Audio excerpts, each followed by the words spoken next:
তারা শুধু ফলাফল দেখে। তারা দেখে না সেই রাতগুলো, সেই ত্যাগগুলো, সেই অদেখা সংগ্রামগুলো। কিন্তু মনে রেখো, আজ তোমার এই নীরব যুদ্ধই আগামীকালের জয়ের গল্প লিখছে। প্রতিটি ধাপই কঠিন ছিল, প্রতিটি মুহূর্তে হাল ছেড়ে দেওয়ার ইচ্ছা হয়েছিল, কিন্তু তুমি থামোনি। আর আজ তুমি যেখানে দাঁড়িয়ে আছো সেখান থেকে পুরো পৃথিবীটাই আলাদা দেখায়। এই ভিউ শুধু তাদের জন্যই যারা উঠতে রাজি ছিল। আয়নায় যে মানুষটাকে দেখছ তাকে বিশ্বাস করতে পারছো না? সে তো সেই একই মানুষ যে একসময় হার মানতে চেয়েছিল। সে শুধু একবার সিদ্ধান্ত নিয়েছিল লড়তে থাকার। তুমিই তোমার সবচেয়ে বড় সাফল্যের গল্প।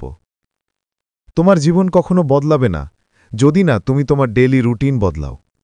আজই সিদ্ধান্ত নাও, তোমার কমফোর্ট জোনের দিকে তাকিও না, তোমার ভিশনের দিকে তাকাও। একটি সিদ্ধান্তই পারে তোমার পুরো ভবিষ্যৎ বদলে দিতে। এই সময়টা ফিরে পাবে না। যখন তুমি একটা রিল স্ক্রোল করছো, কেউ না কেউ একটা স্কিল শিখছে। যখন তুমি একটা এক্সকিউজ খুঁজছ, কেউ না কেউ একটা অপরচুনিটি ধরছে। সময় সবচেয়ে মূল্যবান সম্পদ, এটাকে বিনিয়োগ করো, অপচয় করো না। তুমি কি তার মূল্য দিতে প্রস্তুত? শুধু ট্রফিটাই চেও না, যে রক্ত, ঘাম এবং অশ্রু এতে জমে আছে সেটা চেও না। কারণ সাফল্য কোনো লটারি নয়, এটা একটা চয়েস, কমফর্ট জোন ছাড়ার চয়েস। তোমার ভিতরে একটা শক্তি লুকিয়ে আছে, যে শক্তি তোমার নিজের কল্পনার থেকেও বড়। যে শব্দগুলো তোমাকে থামাতে চায় সেগুলোকে জ্বালানি হিসেবে ব্যবহার করো।